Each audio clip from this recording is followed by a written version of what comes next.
Good morning students, welcome to competition Guru online coaching classes.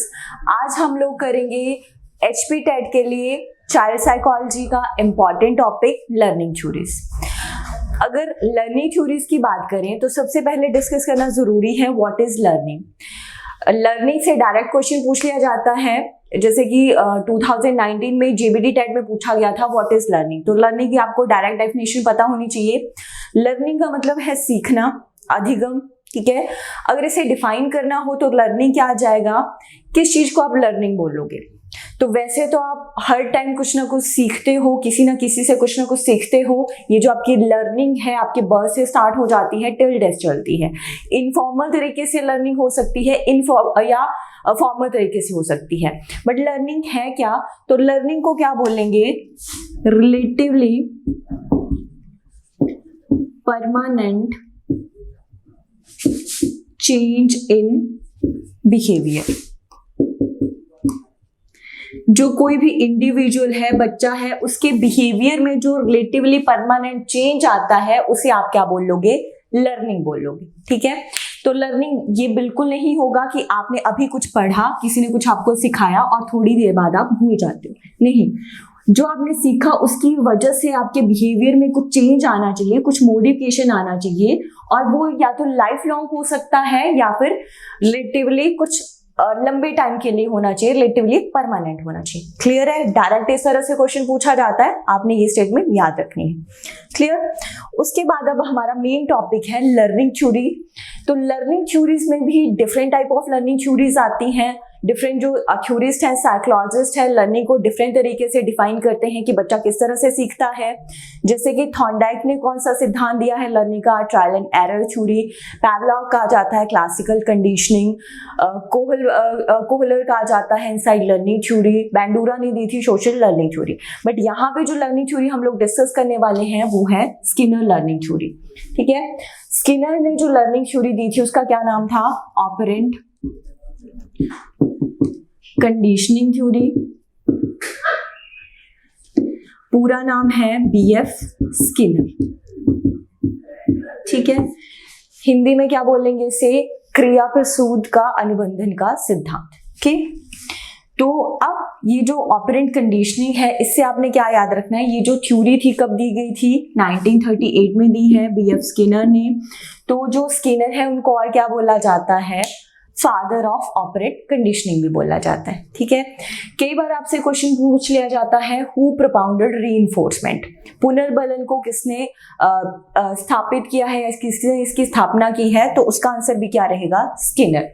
अब ये जो स्किनर थे, इन्होंने अपनी ऑपरेंट कंडीशनिंग थ्योरी में बात की कि अगर आप बच्चे को रीइंफोर्स करते हो, प्रबलन करते हो, तो बच्चे की जो रिस्पॉन्स है उसको रिपीट होने के चांसेस ज्यादा रहते हैं, ठीक है। इनकी जो ऑपरेंट कंडीशनिंग थ्योरी है ये बेस्ड है रिवॉर्ड्स एंड पनिशमेंट पर। और इन्होंने कौन सी टर्म इंट्रोड्यूस की, रीइंफोर्समेंट, पुनर्बलन या प्रबलन हिंदी में से बोलेंगे। तो ये जो रीइंफोर्समेंट है ये क्या होता है, आप किसी भी तरीके से क्या करते हो, बच्चे को रीइंफोर्स करते हो, एनकरेज करते हो किसी बिहेवियर को रिपीट करने के लिए। तो अब जो स्किनर हैं उन्होंने क्या बताया, रीइंफोर्समेंट के डिफरेंट टाइप बताए, जैसे कि कैसे हो सकती है रीइंफोर्समेंट, पॉजिटिव सकारात्मक पुनर्बलन हो सकता है, नेगेटिव रीइंफोर्समेंट हो सकती है, नकारात्मक पुनर्बलन हो सकता है, या फिर न्यूट्रल रीइंफोर्समेंट हो सकती है, उदासीन पुनर्बलन हो सकता है, ठीक है। अब इसमें से सबसे अच्छा बेहतर वाली जो रीइंफोर्समेंट माना गया है वो किसे माना गया है, पॉजिटिव रीइंफोर्समेंट को, ठीक है। रीइंफोर्समेंट क्या बताया, किसी भी तरह का एनकरेजमेंट। तो अब जो पॉजिटिव रीइंफोर्समेंट आता है उसमें क्या आ जाता है कि बच्चे को आप क्या करोगे, पॉजिटिव वे में एनकरेज करोगे। पॉजिटिव वे में एनकरेज करने का क्या मतलब हो सकता है, अब इन्होंने जो अपनी स्किनर ने ऑपरेंट कंडीशनिंग थ्योरी दी थी, इसके लिए इन्होंने एक एक्सपेरिमेंट किया था। एक्सपेरिमेंट किस पे किया था, इन्होंने रेड पे एक्सपेरिमेंट किया था। रेड को क्या कर दिया, एक बॉक्स में इन्होंने बंद कर दिया और उसमें बॉक्स में एक स्विच लैच लगा दिया।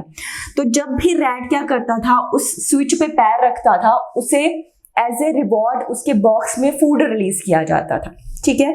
तो अब यहाँ पे क्या कर रहा है रेड, बार बार उसको बिहेवियर को रिपीट करता है, उस स्विच पे पैर रखता है, लैच को प्रेस करता है, क्यों? क्योंकि उसे क्या मिल रहा है यहाँ पे, एज ए रिवॉर्ड फूड मिल रहा है, उस फूड के लालच में वो चीजें कर रहा है। तो हम उस चीज को क्या बोल सकते हैं, उसे बोल सकते हैं पॉजिटिव रीइंफोर्समेंट। अब जैसे बच्चों को क्या किया जाता है, बच्चों को बोला अगर आप 10 ऑफ 10 ले आते हो तो आपको एक चॉकलेट मिलेगी, और तो बच्चा क्या करता है, बार बार उस बिहेवियर को रिपीट करता है अगर हर बार आप उसे चॉकलेट देते हो, ठीक है। तो इसलिए पॉजिटिव रीइंफोर्समेंट को सबसे बेहतर माना जाता है। फिर नेगेटिव रीइंफोर्समेंट में क्या आ जाता है, नेगेटिव रीइंफोर्समेंट को सम टाइम एग्जामिनर पनिशमेंट भी बोल देता है, या यहाँ पे अगर पहले मैं आपको नेगेटिव रीइंफोर्समेंट समझाऊं तो इसका मतलब आ गया कि आपको क्या मिलेगी, किसी तरह का नेगेटिव सजा मिलने वाली है, पनिशमेंट मिलने वाली है। जैसे कि अगर जब रैट क्या करता था, उस लैच को प्रेस नहीं करता था तो उसे नेगेटिवली रीइंफोर्स किया जाता था, उसे क्या लगाया जाता था, इलेक्ट्रिक करंट लगाया जाता था, ठीक है। तो उस इलेक्ट्रिक करंट के डर की वजह से भी वो क्या करता था, उस लैच को प्रेस करता था, ठीक है। तो इसे हम बोल सकते हैं नेगेटिव रीइंफोर्समेंट, या फिर आप और क्या बोल सकते हो, इसे समटाइम्स हम इंटरलेट कर सकते हैं किसके साथ, पनिशमेंट के साथ। बट पनिशमेंट में क्या आता है, जब आप बच्चे को पनिश करते हो तो चांसेस होते हैं कि बच्चे का जो बिहेवियर है वो टोटली डाई आउट हो जाए, ठीक है। तो अगर बच्चे को आप नेगेटिवली रीइंफोर्स करते हो या उसे पनिश करते हो तो चांसेस ज्यादा क्या है कि नेक्स्ट टाइम के लिए बच्चा उस बिहेवियर को शायद ना रिपीट करे या बच्चा अग्रेसिव बिहेवियर शो करे। तो हमेशा किस तरह से बच्चे को रीइंफोर्स करना है, पॉजिटिवली रीइंफोर्स करना है, जिससे कि चांसेस हो कि बच्चा क्या करे, बार बार बिहेवियर को रिपीट करे, ठीक है। देन उसके बाद अब क्या याद रखना है कि ये जो स्किनर की ऑपरेंट कंडीशनिंग थ्योरी है ये किससे इन्फ्लुएंस थी, किससे प्रभावित थी। तो स्किनर किससे इन्फ्लुएंस थे, थॉर्नडाइक के लॉ ऑफ इफेक्ट से। थॉर्नडाइक ने 3 लॉज ऑफ लर्निंग दिए हैं, जिससे कि जिनमें से एक लॉ है लॉ ऑफ इफेक्ट, प्रभाव का नियम। अब इस लॉ ऑफ इफेक्ट में ही थॉर्नडाइक ने क्या बोला था कि अगर आप बच्चे को क्या करते हो, रिवॉर्ड्स देते हो या पनिश करते हो तो चांसेस होते हैं बच्चे के उस बिहेवियर के रिपीट करने के। सेम वही बात स्किनर ने अपनी ऑपरेंट कंडीशनिंग थ्योरी में एक्सपेरिमेंट से भी हमें समझाई और बात बताई हमें, ठीक है।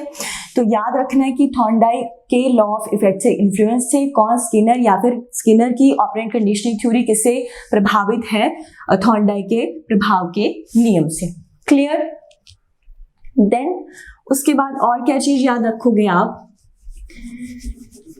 ये जो रीइंफोर्समेंट है इसके लिए भी शेड्यूल दिया गया है कि किस तरीके से आप बच्चे को कब कब रीइंफोर्स कर सकते हो। तो वो वहां से भी क्वेश्चन बनता है, रीइंफोर्समेंट शेड्यूल,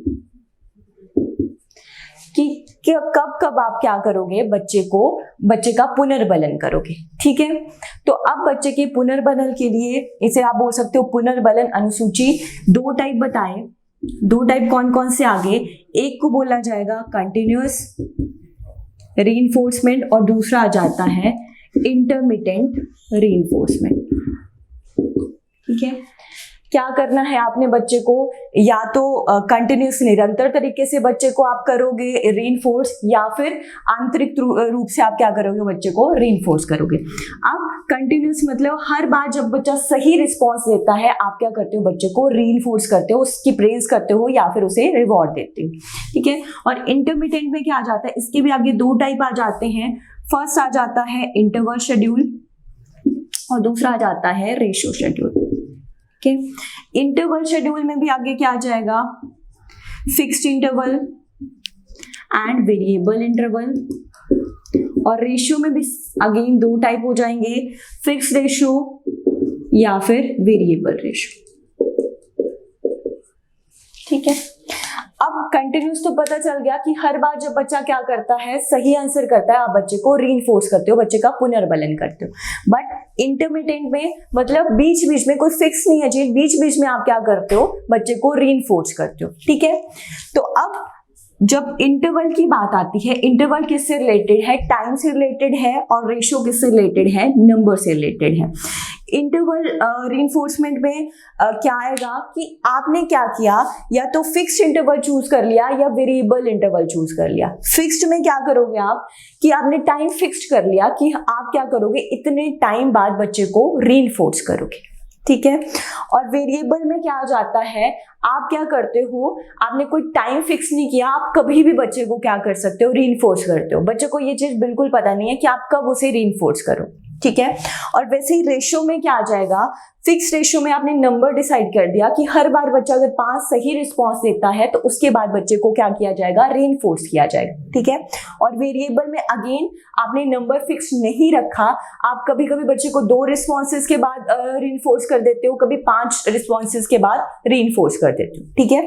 तो अच्छे से चीज समझ लेनी है। कंटिन्यूअस में हर बार आप करते हो। इंटरमिटेंट में 2 टाइप है, इंटरवल और रेशो। इंटरवल में या तो आप टाइम फिक्स कर देते हो, ये टाइम वेरी रहता है आपका, ठीक है।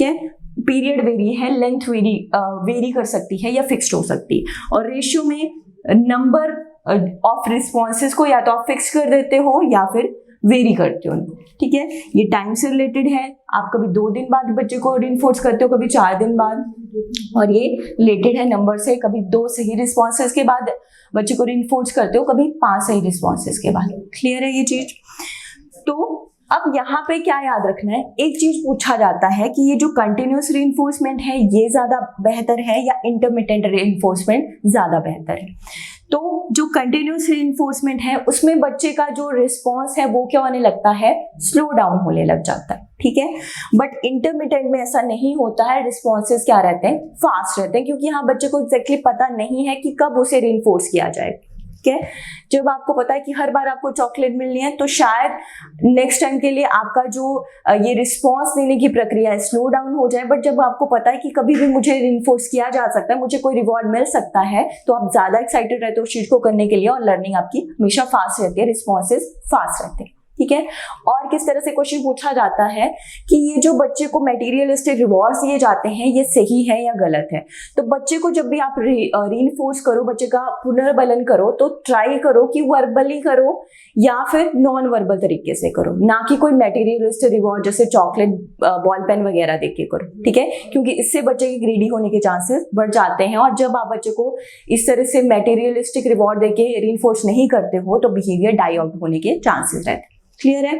तो यहाँ से काफी क्वेश्चन बन जाते हैं। आपने याद रखना है स्किनर ने ऑपरेट कंडीशनिंग थ्योरी दी है, ये लर्निंग थ्योरी है, और साथ में स्किनर क्या है, एक बिहेवियरिस्ट है, व्यवहारवादी, ठीक है। ये क्वेश्चन भी आपने याद रखना। Clear. So that's all for today. Thank you for watching.